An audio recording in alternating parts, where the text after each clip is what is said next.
Magali de Cherry Pepper. Alors aujourd'hui, c'est la recette de la pâte à tarte. Je l'avais déjà donnée dans la tarte aux pommes, mais je me suis dit que ça pourrait être pratique que vous l'ayez toute seule quand vous voulez faire différentes sortes de tartes, de ne pas avoir à aller rechercher la tarte aux pommes ou la tarte à la rhubarbe, directement taper pâte à tarte et c'est bon.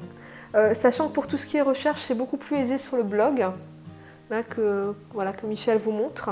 On a un moteur de recherche, là, vous allez là, vous tapez tarte ou pâte à tarte ou peu importe, vous aurez tout ce qu'on a fait et donc là vous avez tous les ingrédients et vous avez à chaque fois la vidéo qui est en bed en dessous. Donc n'hésitez pas à aller sur le blog, c'est beaucoup plus simple que sur YouTube pour retrouver d'anciennes recettes.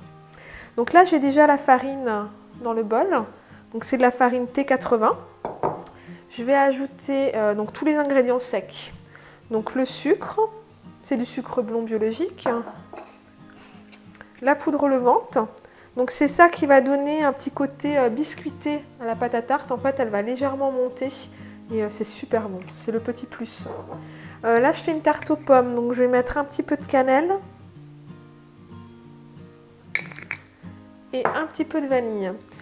Vous pouvez très bien faire cette pâte à tarte en version salée. Vous mettez pas le sucre, vous mettez un peu de sel à la place, vous mettez les épices que vous voulez. Moi, j'aime bien mettre de la muscade, par exemple. Et puis vous mettez soit du lait végétal, soit de l'eau à la place du lait végétal. Vous alternez. Ou alors je vous ferai une vidéo pour la pâte à tarte salée, éventuellement. Donc un petit peu de poudre de vanille. Et je vais mélanger mes ingrédients secs. Voilà. Ensuite, je vais ajouter mes lipides. Donc là, c'est de l'huile végétale. Hop.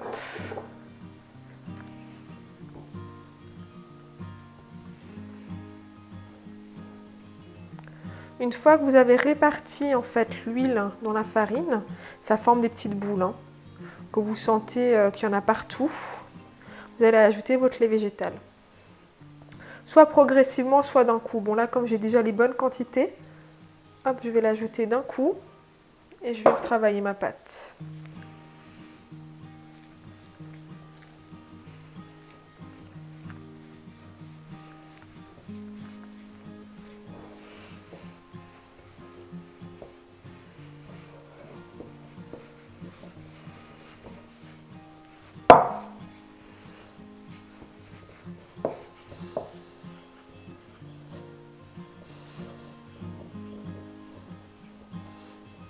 Voilà, on y est presque.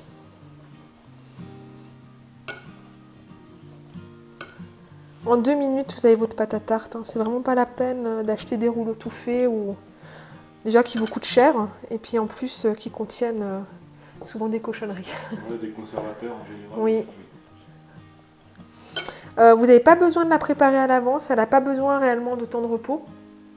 En fait, moi, ce que je fais, c'est que je la fais. Pendant ce temps, je la laisse à température ambiante sur le comptoir.